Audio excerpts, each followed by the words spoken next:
ফেরেশতা, এই পানি হলো আমার বন্ধু মুহাম্মদের উম্মতের গুনাহগারের চোখের পানি। জাহান্নামের আওয়াজ আল্লাহকে বলবে, আল্লাহ বেনামাজি গুলো কই? ও আল্লাহ, গুনাহগার গুলো আমার পেটে দাও, আমার পেটে ক্ষুধা। আল্লাহ বলে, জাহান্নাম অপেক্ষা কর, আমি আল্লাহ বিচারটা শেষ করে নেই। জাহান্নাম ফিরতে চায় না। আল্লাহ অর্ডার করবে, ফেরেশতা জাহান্নামের গলায় ৭০,০০০ শিকল লাগাইয়া ধর, সামনে যেন আসতে না পারে, পেছনে ধরে রাখো। ৭০,০০০ শিকল লাগাইয়া এক একটা শিকলের গোড়ায় ৭০,০০০ ফেরেশতা ধরে টানবে। জাহান্নামকে পেছনে ধরে রাখতে পারবে না।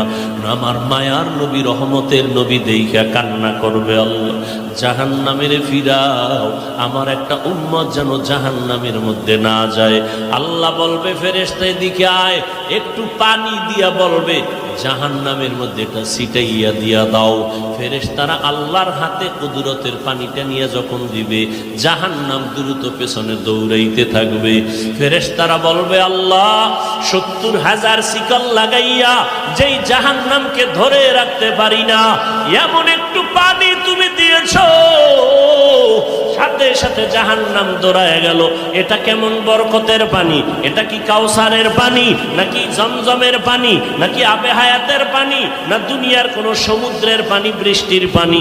আল্লাহ বলবেন, না না ফেরেশতারা, এটা ওই পানি না, হাউজে কাউসারের পানিও না, জমজমের পানিও না, এটা আবে হায়াতের পানিও না, এটা সমুদ্রের পানিও না, এটা বৃষ্টির পানিও না।